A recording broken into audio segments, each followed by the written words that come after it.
First to the floor, Celtics late night, joined by Greeny. Greeny, not Bill Russell and Kuzi, not Havlicek, Cowens, not McHale and Bird, not Pierce and Antoine, not Jalen and Jason, Derek White, Peyton Pritchard, first Celtics duo in their franchise's history to have 40 points a pop, and they got the win.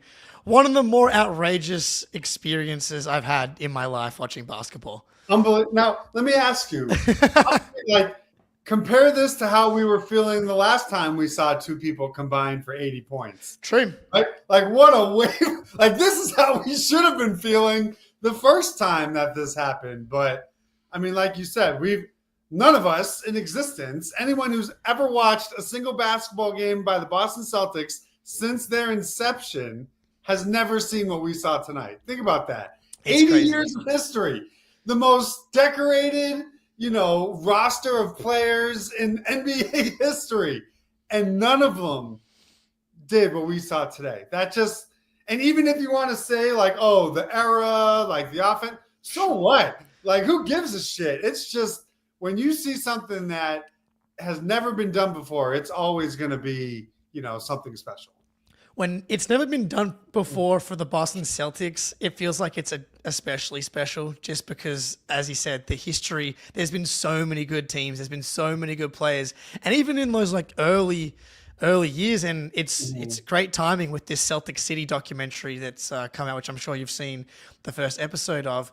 But Bill Russell has a 30-point, 40 rebound game. The statistics in that era were kind of crazy because of the pace and just some of the outlier talent, like the Wilt 100-point game and stuff like that. So for these guys to do it and hey, you're trying to secure the 2 seed. It mattered. It mattered. They needed it. Yeah. And I think what's even more crazy to me is outside of all the Celtics records, Celtics history, the fact that no teammates have ever made, you couldn't have told me that the Splash Brothers didn't both have a game where they made 9 threes. So the fact that no pair of teammates in NBA history. So now you got to factor in every team in the league ever and every combination of teammates ever. For no one to have ever hit 9 threes in the same game is – so it's you have insane Celtics history and you have insane NBA history, and it came from the Hospital Celtics, which is so on brand. So hilarious. But at the same time, it's I wish you kind of didn't need all 80 of the points to, pull out this win. Sure. But this is why we've been try and kidnap Deuce a little more often. Try and blackmail Tatum into taking a couple more games off, because Peyton and Derek clearly have the ability to scale their offensive output up. Now, this is not something that I would expect on a regular basis. And as you said, the fact that Steph and Clay never had 9 threes apiece, and now that these two guys are the guys that have the record, is so outrageous. Or even James Harden and Eric Gordon on the Rockets teams, no, you never got a Kawhi, PG. Nash, Rajah Bell random game on the 7 seconds or less Suns. It's just insane that, I would have bet my life that Steph and Clay had at least one, game with both having 9 threes. Incredible. And so Tatum is out. You've been, cataloging it. 33 straight, which that's insane. Is insane. But then you realize of how far away ago 33. It was the game before Christmas. So think of how much in your life has changed since Christmas. Jason Tatum played every single game on the schedule. It's commendable, and it's why he is who he is. But I do think at the same time, you could tell their legs are starting. Like I want Jalen to sit tomorrow. Yeah, I like think he will. His legs to me feel burned out. Like you can win with who's available. Maintain your you're not catching Cleveland. That's gone. That's done. They don't So lose. now it's about health, making sure you're rested, guys feeling in rhythm. So it would not shock me if we see Horford and Jalen out, Tatum and Porzingis in for tomorrow. Yes, yeah, I'm assuming that's how it goes tomorrow. Is JB out, Horford out, but I mean Derek's here, Iron Man in his own right as well, but he clearly does not carry the same load. He's got to tough it out. Yeah, you need his. You need his spacing, and Sure. He's on such a heater right now. I just, I'm wary of his shooting slump. So I just, if he's okay to go, but it's guys like, Jalen missed so many bunnies in the rim, and it's just his legs look shot. So get him rested because Saturday's the big one, and now he's going to have to attack Luka. Like you need his legs to feel good. Yep, definitely sit him down. Derek White, I mean, the box score is just nutty, man. Like 41 points on 26 shots. Both of them had Dude, Tatum. They both had 40 with I don't think White took more than 5 free throws, right? So no, he had four free throws. Yeah. Okay, so you had White going for 40 with 4, and you had Pritchard going for 43 with 5 free throws. So yeah, don't see this in the NBA. This is ethical basketball. We had the Tatum score 47 points on 5 free throw attempts, which was a travesty, the fact that he only got the 5 free throws. But this is ethical hoops here in Boston because this is just the modern NBA. But like Pritchard, okay, maybe we'll start with Pritchard. So 43 points, 10 rebounds, 4 of them were offensive, 5 assists, zero turnovers. Turnovers. Absurd. And like the Blazers played well, and the Blazers have been good now for a little while. And like defensively, that's been a team that's given a lot of teams around the league trouble. Like they were switching everything. Tumani Kamara's a beast. Like they have a lot of athleticism on the perimeter. I thought they struggled early to kind of, and Scal was on it on the broadcast, and we were kind of blessed with Mike Tirico tonight. But how the Celtics? That was awesome. That was another. I mean, it sounded like a national guy calling the game, right? Like it didn't have, but it made me excited for the NBA on NBC because he's tremendous at it. But like, awesome. You miss the homerism when you have a night where you got 2 guys. Like I felt like it was like watching Mike Breen call a game, and it's like it's good, but. Imagine, Mike and Tommy calling what we saw today. It's a different level when it comes to the home broadcast, but that was a cool little switch up. Yeah. And like Pritchard, he's obviously been incredible this season. I think he's at 14 points a game at this point on like 65% true shooting. And obviously the scoring is the story tonight, but so he made 10. Man, he only made 4 twos. I felt like he made more than 4 twos, but his half of them were huge, very much needed fourth quarter layups. So it's like I don't think he missed a 2-point shot. I think he was 4 for 4, right? 3. Yeah, yes, correct. Yeah, because he missed 6 total shots and he's 10 for 16 from 3. So didn't miss a single 2-point shot. This dude's just awesome. This dude is awesome. He's having a crazy year, and like I've been someone that it's like I still need to see what he gives me in the playoffs because it did peter out after the Cleveland series last season. And I do think that that's just an element of being a role player, an element of being a player in general, and the consistency. But like, can he give you, I'm not, 40 plus in the playoffs, but him hitting 10 threes is on the cards. And that is the type of shooter that both him and Derek have become. Right. And I don't know if you realize, but he played 43 straight minutes. He didn't come out. Yeah. He came in with 5 minutes into the game and then played 43 straight minutes. And even if they're not going to get another 10-3 type performance, you still have to guard him as if he could give you 10. So it's almost just as, as valuable because now guys around him have the space to operate. Like his 10-3 was a contested 3 from 35 feet. Like you have to guard it because not only is he capable of making it, he's a threat to take it. And that's why I stress so hard on the Tatum pull-up 3 because the threat to take that shot is just as important as, making it. It's not about the result as it is to the options that it then gives you to attack a defense. So if I have a lineup where I have Tatum, Brown, Pritchard, and Porzingis and White all on the floor together, every single one of those players, maybe outside of Jalen, is going to shoot it from 35 feet. So it's like, even if he never has another 10 game, this season, teams now are going to guard him like he's going to. And that is just as important. You have to, yeah. And he's had the green light all season long.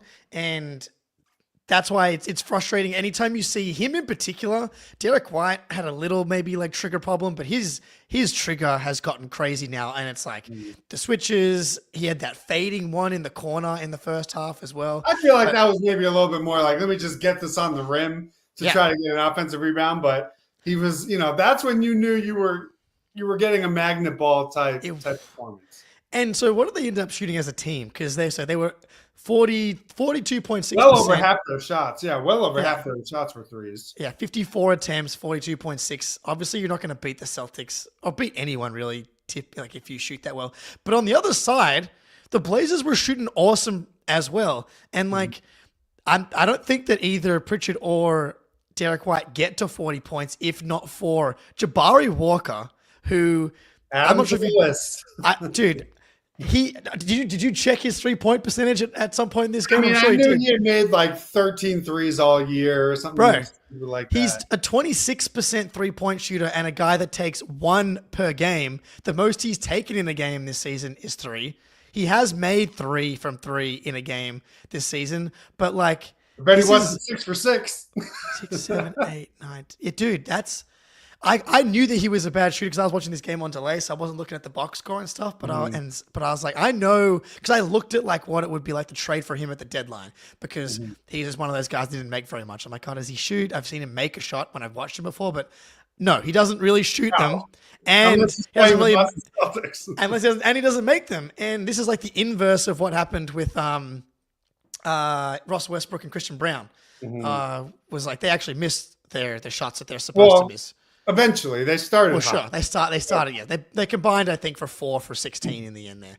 But that's sort of what it wasn't even really just him. I felt like the reason this game got close is you had your misses in the paint in the fourth quarter. You were, you could tell maybe they were hunting that. Derek was definitely hunting his 10th three a little bit, and the Blazers, to their credit, were hucking it up and were making them. And it was honestly just a make or miss stretch that made this a little bit, more stressful than it had to be. But at the same time, I'm not going to thumb my nose up and shooting high volume threes when you've made 20 something on the night, or, you're well over 40%. It's how you play. It's how you're going to win. So it's like, you would have loved maybe, I don't think a lot of those threes by the Blazers in the fourth were due to bad defense or lazy effort. They made tough, contested, fourth quarter threes, tip your cap, and, they ultimately pulled it out. But it's this is the approach, I think.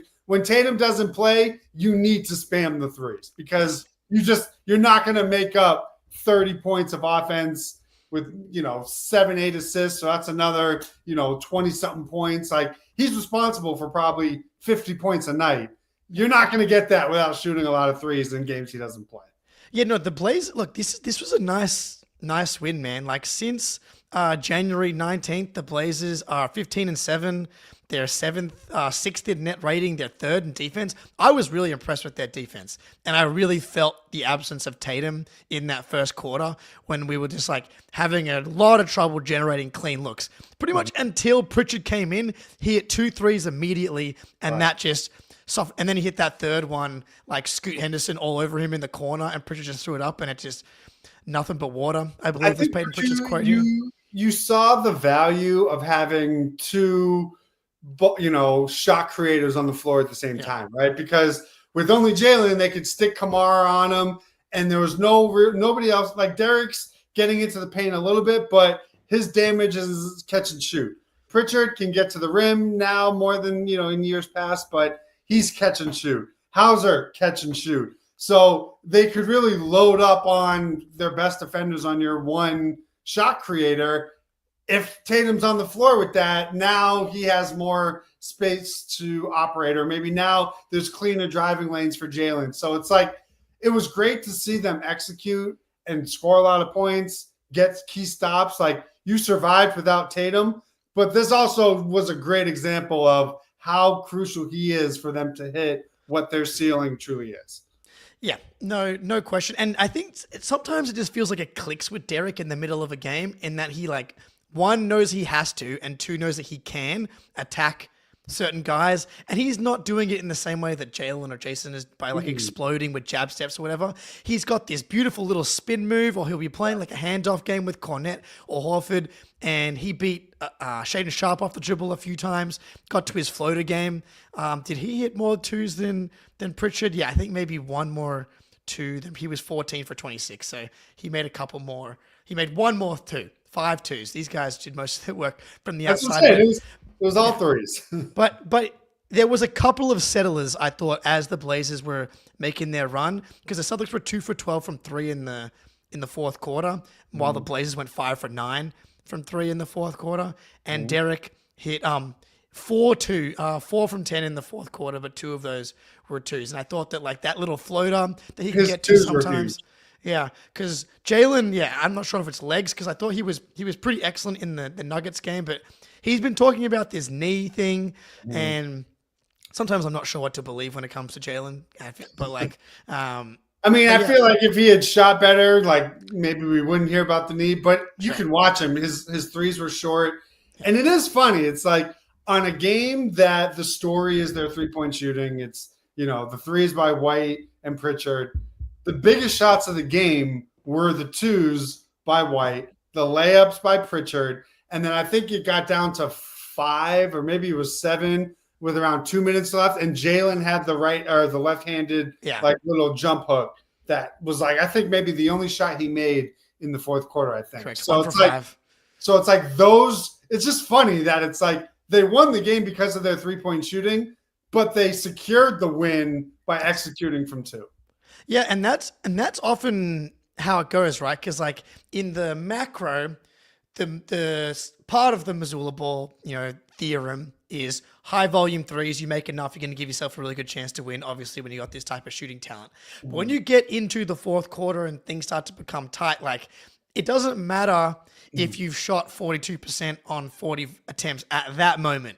Right. Like, that starts to go out the window. It's like, can you lower the variance on every shot attempt and raise the percentage chance of you getting the ball in the basket? Because every basket and every stop in those moments, like, just massively raises your chance of winning. And I think that the Celtics do a good job of that, is like getting downhill and then finding spots at the rim or the mid-range. Yeah, it's how they just beat the Nuggets, right? They out-executed the Nuggets in the clutch, and they didn't hit a single three. It was all 2-point shots, getting fouled, going to the free throw line. Because you're right. Like, when you're playing, you're in those high-leverage moments. Think of how they lost the Cavs game. What could they not stop? Donovan Mitchell in the paint. Like, he stopped his pull-up threes when it got to under 2 minutes, and everything was at the rim. SGA, it's going to be the same thing. Everything is in the paint. Jokic in the paint. The fact that Giannis. The same thing, Giannis in the paint, right? So it's the fact that the Celtics are winning these games and having to execute in those moments are the little regular season checkpoints that you can say, okay, they can feel confident in the ability to, like you said, lower that variance, because really, like, it comes down to a make or miss stretch of 3 or 4 possessions, and against the really, really good teams that can, hang with you from 3 like Cleveland, it's going to be those end of game 2-pointers that are going to decide things. Yep. And I thought they did a really good job of just settling it down. You see the other teams start to make some of those, like, I can't believe they made those shots, and you got a little, it's like, we can't lose the Pritchard, Derek 40-piece game, can we? And it would have been, honestly, it probably would have been it for me. If we ruined Jay's masterclass by blowing a 25-point lead against Cleveland, and then 2 games later, you blow another 80-point masterclass by blowing another 25-point lead, like, there's no podcast because I'm a dead man. That's the basketball god. But, like, they should have been rewarded by the basketball gods for how they played. So thankfully they were. And they were. And on the basketball gods, Pritchard after the games, I know someone asked him, like, did you want to try and hunt for the record? And he's like, only if it comes to me, you got to respect the game. And I was like, the basketball gods will remember Pritchard not hunting for the record or for extra buckets or whatever. Because he was teetering at one point there. It was like he had 34, which was like fringe career high. And it was like, is it going to come back round? And lo and behold, the gods rewarded him with his 10th three and his 43. And I thought the 1 3 he took for his what would have been his 11th wasn't a forced three. It was a normal within the offense. And honestly, it's like for someone like me, it's like not only did we get to witness our precious Pritchard and White thrive, but selfishly, like Smart still has the title or still has the record because he has 11, right? It's like he had 11, so it's like everything was coming up Greeny right now. It's like I couldn't have. They won. They didn't truly blow a big lead. It got down to 7 or whatever, but they pulled it out. They're winning at home. They wore their whites, the traditional white. It's like everything was perfect. They won a non-Tatum game. They survived a Jalen inefficient game. Al Horford was making plays. Like it was just perfect. It was, look, I mean, we can go to Horford next, but like what I loved big picture about this game, and I mentioned it about Portland being a good team now, like they're going to push for the play-in 10 spot. They're 6th in net rating with 7.1 in their last 20 games. Like that's good. And so in a game, no Tatum, no Porzingis, and no Drew, like 3 starters, your best player, like, to get any sort of win, I don't care who you're playing, let alone against a good team, is a big deal. And I thought that, like, obviously the Derek and Pritchard stuff, which we've covered now for 22 minutes, but I thought everybody battled defensively. I thought we generated a ton of offensive rebounds. I thought it was just like a team-wide battle. They had 18 offensive rebounds. Pritchard had 4. Jordan Walsh had 3. Jalen had 3. Cornette had 3. Horford had 1. Hauser had 1. Like, and I thought that spoke to... Well, that's the hospital Celtics, right? I was going to say, that's what happens. It's not a hospital Celtics performance. True and true. And I don't think we're always going to see that type of 3-point production, but winning through energy, winning through defense, not turning the ball over, those are the staples of the hospital Celtics. It's how they're able to maintain their winning. And I think Mazzulla said it great after the game. He was like, it says something that you can have all these guys out and the expectation of winning does not change. And it's like, what team is going to lose 60% of their starting lineup, including their best player and the sun that all planets orbit around? You're going to remove that and still put up 128. It's just insane. It's Mazzulla ball. It's hospital Celtics. It's Celtics porn. It's everything all in a 48-minute package. Yeah, they must have watched Celtic City as well, because Derek was talking about it in the post game as well, about how it's an honor to be mentioned in the same breath as all these legends. And it's like, man, it's been a good few days for Celtics fans. But yeah, I thought early in the game, before it got absolutely out of control in the third quarter with Derek and Pritchard, I was like, this is going to be a grinded out. Mm-hmm. You just find the stops, find some buckets, and you're going to try and have a gritty win against a good team. And obviously that changed, but I thought that because the Blazers were up, 7 or 8? 7, in the first, I think. And so like the Blazers were coming to play, and like they were having trouble with Anthony Simons. He was hitting tough shots.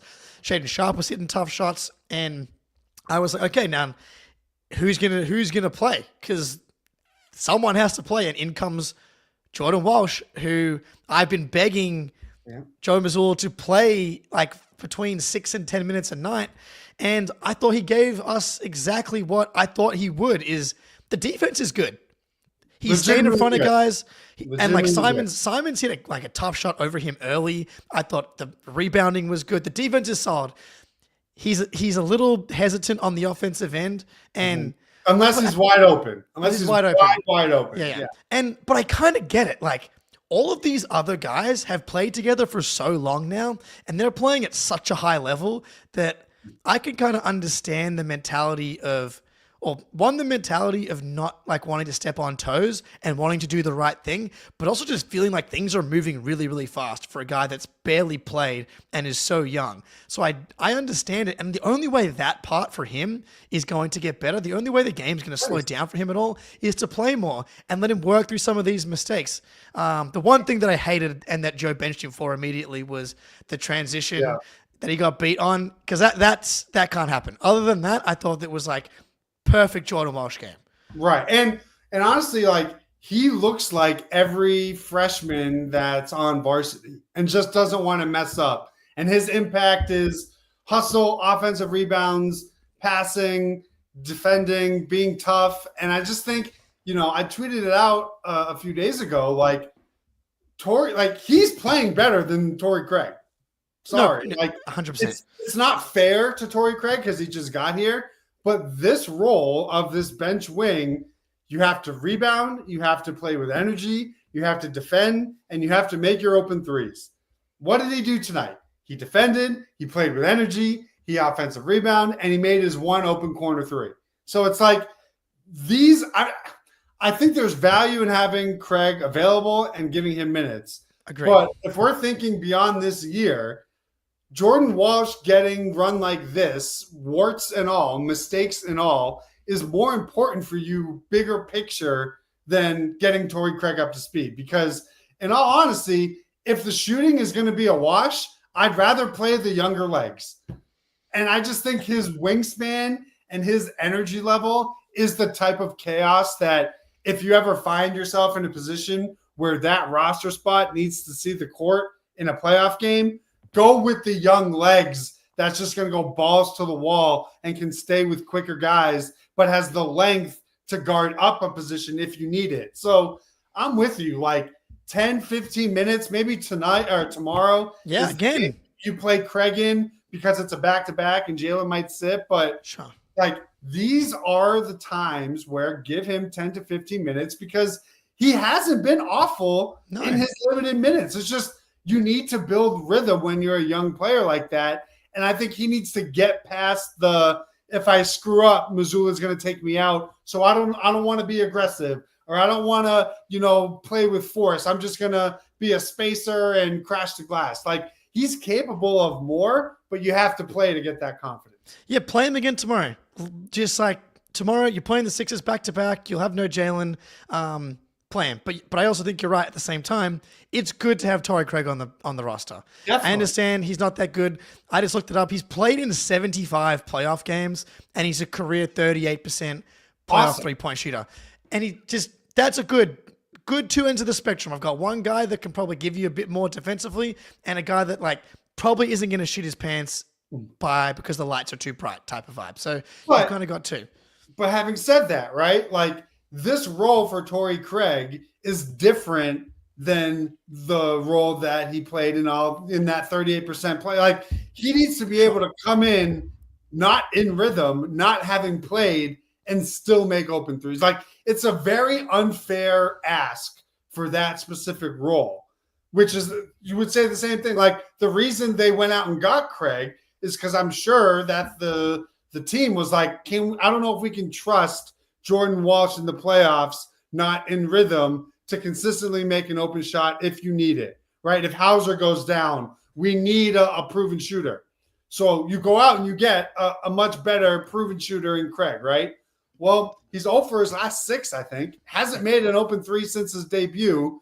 If the shooting is not going to be any different between Craig as a non-rhythm player and Walsh as a non-rhythm player who made his 3 today, I just don't see how you play him over it. Yeah, I think maybe it goes back to the thing you said about the willingness to take him.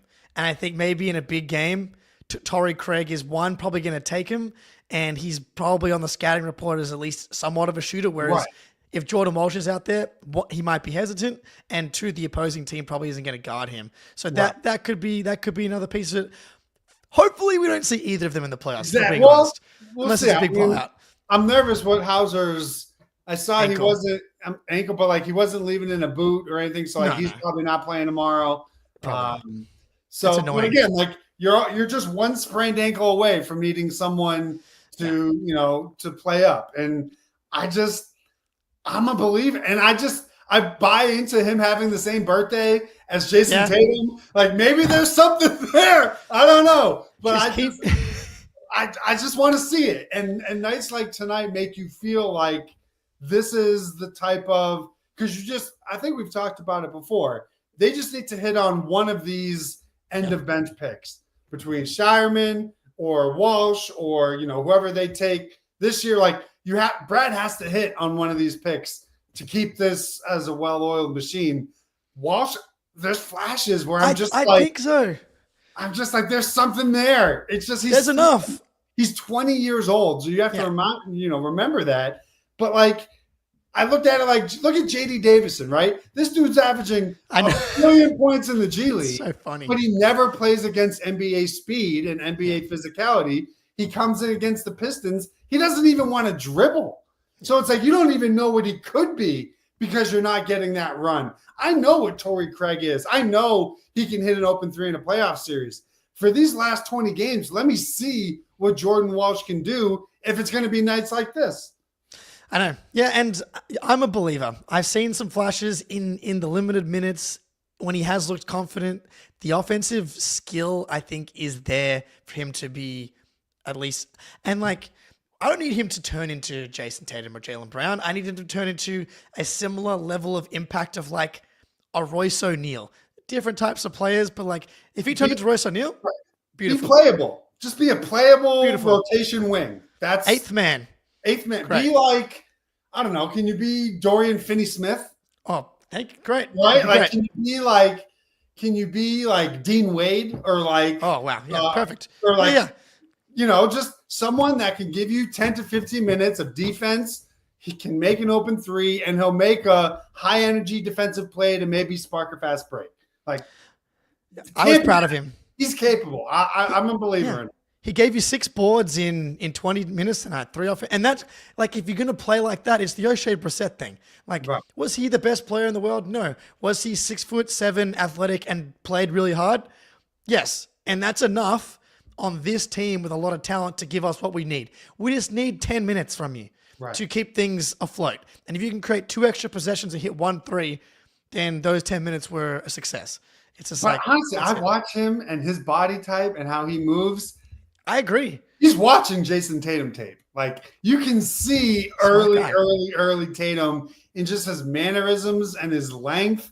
I think because he wears like an armband, like my brain is like, I've seen this before. And when he hit that corner 3, he didn't hesitate on it. And I'm like, oh my God. This is it. This is what we were promised, with all these, his development in Maine. And I was happy that Joe rewarded him. I was also happy that he pulled him after that transition mistake. But I'm even happier that he went back to him and like didn't bury him on the bench. So it would not surprise me if he played like, 20, 25 minutes tomorrow. Yeah, I think build on it. Throw him out there again. Yeah, and it's a good point on Hauser. He's probably not playing tomorrow. You probably don't have Jalen, and you probably don't have Drew. So I think he's going Someone's to have got to guard Maxey. Like someone's going to have to play. Like Peyton Pritchard just played 43 minutes. Like, please don't run him into the ground. So he'll be fine. I know, but I'm just, I'm weary of minutes played right now. Once we get to the month of March, like I know. Horford, I'm like I don't want to see you up over like 35. I don't like all that stuff. Is the only now that they hit 40-20, they're not going to get the 1 seed. Like health and fresh legs are most important. You know who has looked damn good though, speaking of, is Al Horford lately. Like he in the Denver game was just fantastic. And tonight again, the defense, the all-around game of this guy. He played 35 in the Denver game. He played 31 tonight. He obviously won't play tomorrow, and he'll be ready to go against the Lakers, which we're going to need him for. Nate on Twitter, did you see the video that he posted of like highlights from Horford's first year in Boston? Yeah. Listen, this is not an Al Horford highlight that I will miss. Like I cleared my calendar for that. I think it was like 2 minutes, and I dropped everything I was doing. And you forget because it's been so long now, and like we've kind of been there for every step of the way, and he's still so good in your And at least this podcast and you and our sphere are so appreciative of him and what he's still able to do. But you kind of forget how athletic he was when he first got here. Like he was still like prime Horford back then. No exaggeration. He was the biggest free agent signing of my life up until that point. No major free agent had ever come to Boston in my entire existence on this planet. So it's like, he's just perfect. I mean, you run out of things to say. It's like, I'm watching him and you can tell he's feeling good because he's posting up. He's embracing that contact. He's running the floor. You know, his threes are long, not short. So it's like he's got juice in his legs. Even on his misses, I'm like, you know, I only get nervous when he starts missing a bunch of shit short. He smokes the bunnies. It's like, what are we doing? Like you're aging. But now it's like he's welcoming physicality. He's running like a gazelle in the open court. He's making threes. He can't retire. He's just not allowed. I don't think he would. I don't think he would. Like he's too good still. Like and he posted that thing after the Cavs. It was the Nuggets game someone posted it, but it was basically Horford and it was the I don't know, Tyson, the Discord told me exactly what it was. But anyway, the caption was, "I'm still here." And I can tell the way that he's talking to the crowd. He's getting into it. He's feeling himself lately. He knows the time. These guys all know the time. Post All-Star break, right now, get a little bit of rhythm, start feeling good. And if anyone knows how to pace themselves in the NBA, there's two guys. And it's Al Horford and it's LeBron James. And how good LeBron's playing at his age just makes me feel even better about Al Horford. There is different, obviously, types and ceiling level of players, but they're both still doing it at a crazy level. Horford at the 5. I love Porzingis. The numbers back up Al at the 5 being better than Porzingis at the 5 still. And so this is his 7th season with the Celtics, and he had the 2 years off. He played 9 seasons with the Hawks. He's gonna equal his. He's too good. He's too good. Where's he going? Otherwise, if he said like, "Hey, I want to keep playing," I don't think Brad Stevens is going to be like, actually, there's no room. Sorry, it's more like, tell me what you want to do, and I'll trade whoever I need to make the money right. So if he wants to, I could see it. Listen, I don't think he's missed a playoff game in 2 runs. No, not a single. I think I saw it today. Trey posted 108 playoff games, 0 misses, all just winning, winning. If he has the exact same postseason run that he just had, they win the title. I think that cements his 42 as the third. Of course. I think he's someone that needs that second title. You think so? I do. Man. I do. I've thought about it. KG is obviously the comparison. He only got one. He only got one, but he was better than Al, though. Right. He was the defensive player of the year. I can understand. So I think the second title, but a title that will include huge Al Horford moments, the corner 3 against Indiana, just big moments, I think will cement. I think this team will have at a minimum 3 with a potential for 4 numbers go up. Because I think Derek is in the. He's another one that it's going to have to be like DJ. Like you're going to need a couple for someone like Derek. And again, big moments. But I mean, that's what he does. That's what he does. He was in what? San Antonio for 5? Yeah. Oh, he's gonna retire as a Celtic, whether or not his number goes into the rafters.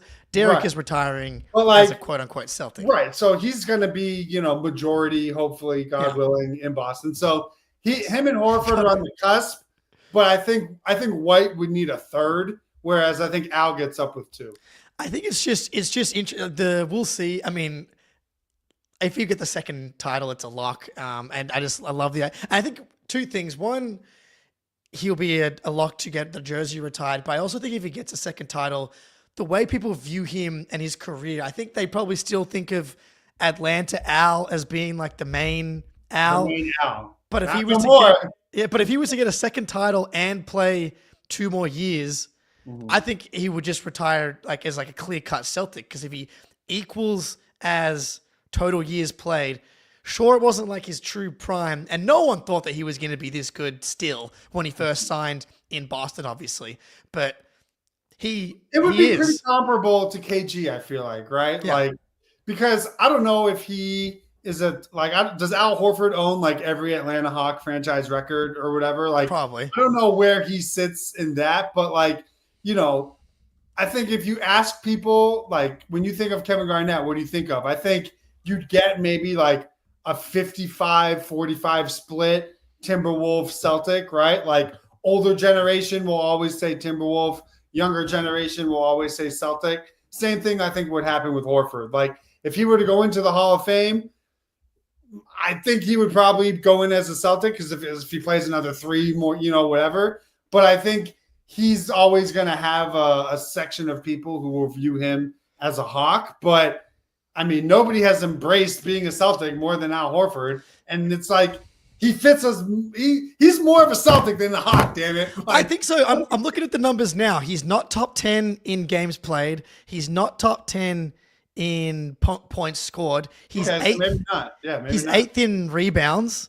But like, he didn't shoot threes. He was how many out? I think he was what, 3-4 All-Star as a Hawk. That's probably why I'm thinking he was.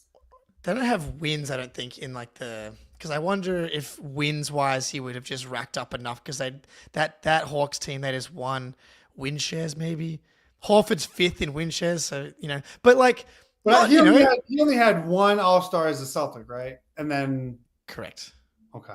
Correct. That's like whatever. He was in his 30s, like his second season with the Celtics. Okay. He was 5th in Defensive Player of the Year and an All-Star at 31 years old. And like, does he not get a little bit of extra credit for going to the Sixers and submarining them for a year? Yes, and then does. Them having to attach a pick to get rid of him, which is now causing every Sixers fan like daily stomach ulcers because if it falls outside the 6, that they lose it, and that's the Al Horford pick that's causing them daily consternation. The fact that you roll that part into it, I don't think will be taken into account when we retire it by the more serious people, but it should.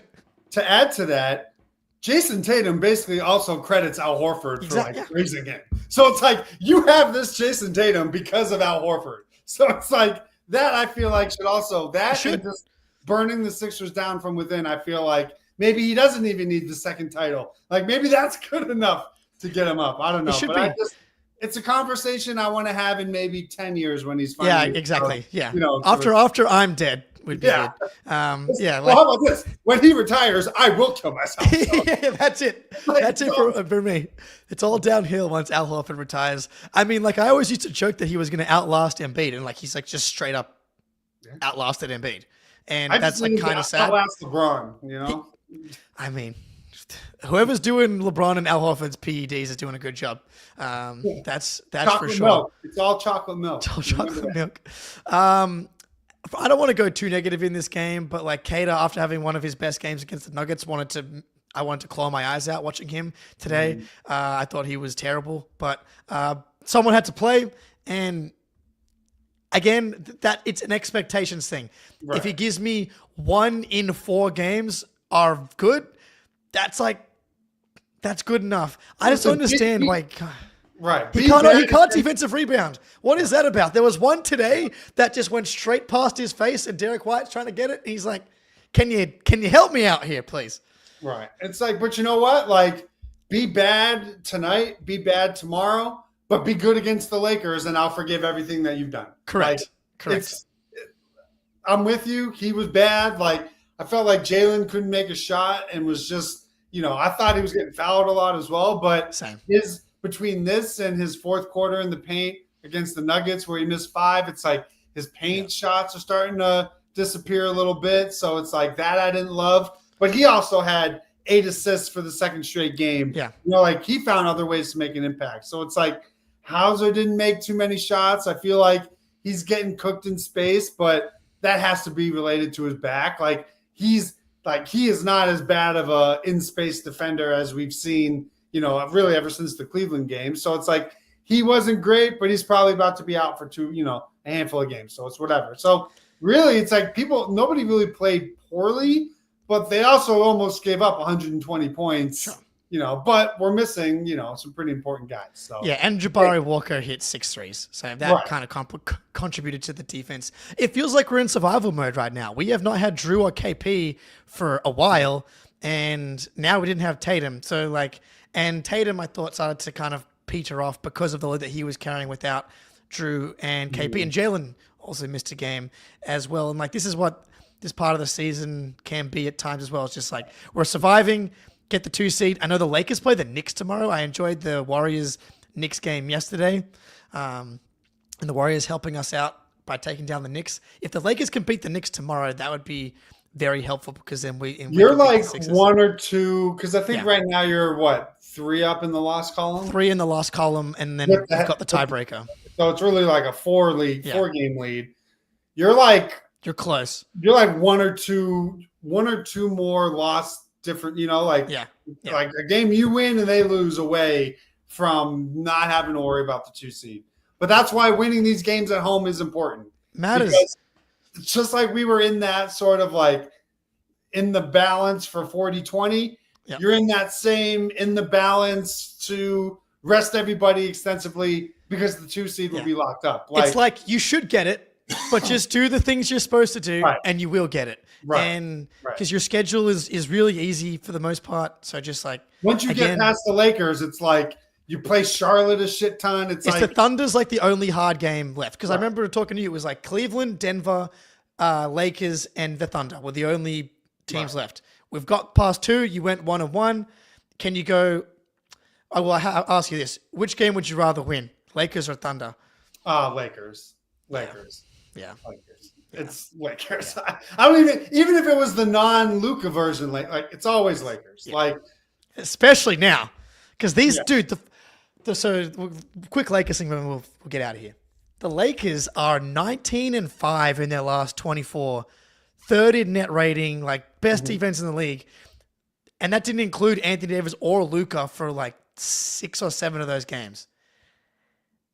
They're legitimately their second best team in the West now. The Nuggets are capitulating. They are about to lose, or they did lose they came back and won. They survived against the Kings here, which was important for them. The Nuggets came back and won that game? Yeah. Okay. Yeah. So but they're feel like they're running on fumes. Yeah, Jokic 22, 15 and 6, DeRozan 35, 6 and 5. The Kings are frisky themselves. I kind of wrote them off, but they're kind of coming on. Russell Westbrook had 25 though. It's and he went 4 for 7 from 3. Mm-hmm. That's what it's coming down to at the moment. Right. But I almost wonder, it's part of, I think, the Lakers rankings and all that stuff is partially who they're playing, right? They had a stretch in the early stages where they weren't playing the best team, but they're 9-1 over the last 10, 7 in a row. That's legit. But I don't care what your schedule is. Yeah. Right. But having said that, tell me who they're going to play in the playoff. Tell me how the seeding shakes out, and I'll tell you how far they can, how far they would. Because again, remember, people are still going to hunt Luka, right? They're still, They don't have the biggest size. They don't have the best proven consistent outside shooting. They're generating these threes, with Luka in the lineup. But again, it's if you're telling me they're going up, they're the 2 seed and they got to play Minnesota. I don't know. Is that a matchup that I'm writing the Lakers in? And if they got to play Golden State in 7-2, I don't know. Golden State's just as good as they are right now. So I think that's what makes it tough in the West. And then also from seeds 3 through 9 in the East. It's everybody is a game or 2 apart. So it's impossible to know or to try to predict how deep someone could go because you have no idea what the playoff paths change every other day. So that's why before I was I don't care if the Celtics end up the 3 seed as long as they're healthy. But now that the Pistons have become a good team and the Magic have become a dumpster fire, you want one of those play-in teams because it's just they're just much worse. Right. And there might be a bit of but Paolo Franz, the Trae Young element the reality is the Pistons are just way better than those three teams. And also like those three teams are bunched. Like the Bucks, Pacers, and Pistons are all like a game apart. Yeah, it could be Milwaukee. You don't want Milwaukee in round one. Exactly. No way. Well, I'm with you. I feel a lot of people felt like, oh, the key to winning a title is just be top 3 seed. Now, I think you're past the title because then you're getting, the Knicks in round 2. And you got to feel much better about that. Or, let's say there's an upset and you're playing the Pistons in round. So it's like, it's great. I would rather Cleveland have to solve the Dame and Giannis problem than, the Knicks dropping to 4 and because I feel like the Cavs will just mop. Like the Knicks defense is not built to handle the Cavs shooting, but the Bucks, it's like, they're a little bit of a different, different beast, right? And for the Celtics rooting interest, I fear the, Giannis injury factor into Porzingis' legs. Like I would just much rather play the Knicks, knock on wood that doesn't bite us. But I think now more than ever, it's crystal clear you're not catching Cleveland. You need to lock in that 2 seed because no matter who comes out of that play-in, like you said, it's a much, much more advantageous matchup for you than Detroit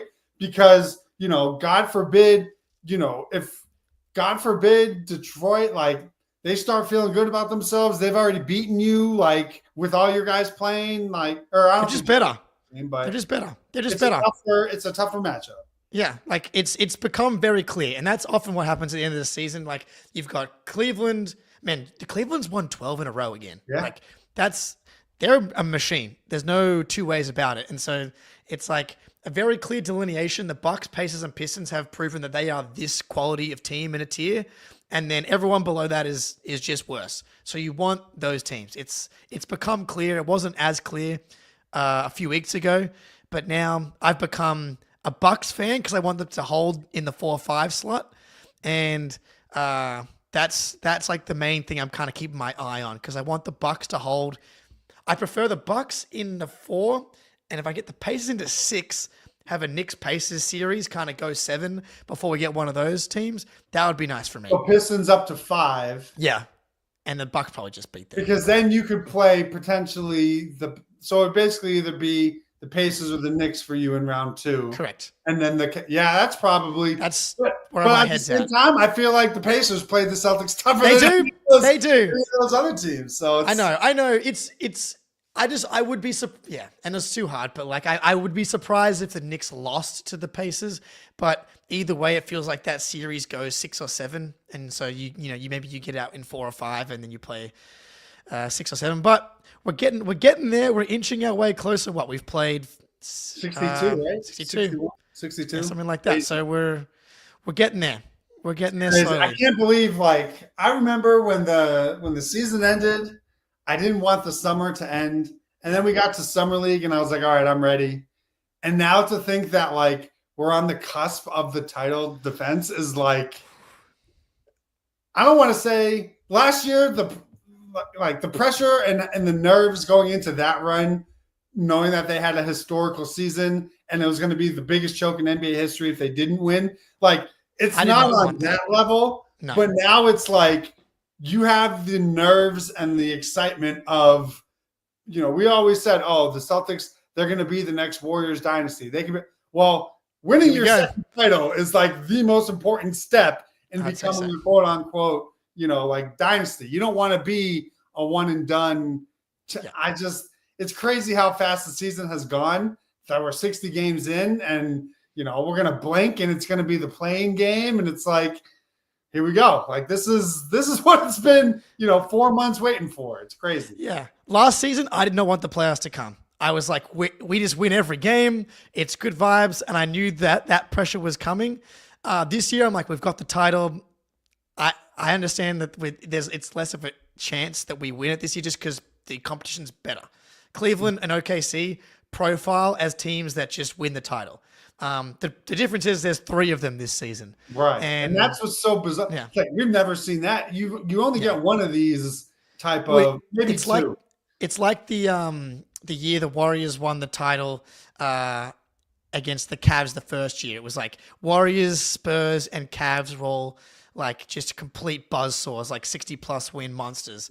And this is the first time we've had 3 teams that good in 10 years, essentially. It doesn't happen very often, which is awesome for the sport. Less cool because I preferred it when there was only one team that was the best. But having said that, like someone needs to show you that they can beat you 4 out of 7 times. No question. Like as good as their regular seasons have been, let's go do it. Yeah, neither of them have been out of the second round. Yeah, and neither of them have been out of the second round. I'm not someone who like buys too much into like. I've come around on OKC. I was early in the season. I was like, let's see it. I've watched them too much lately and seen how good. I'm just like, Shea is too good. I'll be just completely stunned if they don't minimum make the Western Conference Finals, and pretty surprised if they don't make the finals. It's just they're just too good. But I also think people are still overdosing on a heavy dose of copium when it comes to Cleveland. I just think, you know, they don't want to give credit to them for some reason when they are replicating your championship series season and have been better, right? Like they are playing at a higher level than you were playing at last season, and we're 62 games in. Like I'm very like, you know, what's the word I'm looking for? I'm like, it's embarrassing if you're still trying to deny like how good Cleveland is. Like it's okay to admit there are other good teams in the league, but I don't think they present the problems for you to overcome 4 out of 7. Like that, I think 2 things can be true at the same time. I think I'm at a point with Cleveland where if someone else tells me that they have the Cavs as the favorites, and I'm not upset with that. I maybe would have been 6 weeks ago because I would have been like, all right, let's settle down. Let's see if they can do it for a full season in the playoffs. We're past the 60-game mark. This is who they are. Let's say if they were to meet in the conference finals and you steal game 1, I feel like that changes the entire complexity of the series. I love that we're the road team in that series. Fine. I think it's a good thing for this team. It's like we can finally use our road playoff powers for good, as opposed to like having to save your bake. Yeah, like it's the opposite now. It's like it can give you house money to when you shit yourself at home. Then you right. Yeah, it does. The problem is it does not allow you to do both. Like, I mean, they won both games last year in Cleveland, but that's why I think the first one is that like if they win the first one, they can win both. Like it's not as if every game they've played against Cleveland has been close, and they were only close because you blew 24-point leads. Like, so you can win in that building, and you can play with them in that building. The problem is, Donovan Mitchell is in your own building and it's close, Donovan Mitchell can bury you, right? So it's one of those. If you steal the first one, then then the doubt creeps in and the shock of like, oh my God, we just had this historic season to finally have the leg up on Boston. And they already have home court. So it's like punching first in that series. I feel like if the Celtics drop a game at home in the first 2, I'm not panicked because I know they can win that back on the road. Because they always We haven't seen them start on the road since the 2022 finals. Yeah. And what do? They won game 1. So it's like, you know, that's just, I mean, they have twice the amount of road playoff wins of any team in the NBA since the bubble. Like they are legitimately the best playoff team of this decade, best road playoff team of this decade. So, I mean, it's good strategy. Knocks them out, you know. But even if they have to start the finals on the road, same thing. Good to go. Let's do it. That's all. Like I say, these sound like really good problems to have. I would love to be playing on the road in Cleveland. I'd love to be playing on the road in OKC. Greedy, it's been a pleasure. I might talk to you again tomorrow after the Sixers game. Why not? All right, everybody. It's been a pleasure chatting to you. Celtics win the Peyton Pritchard and Derek White game. I'll tell my grandkids about it. Yeah, dude. Oh, my goodness. And until next time, go Celtics.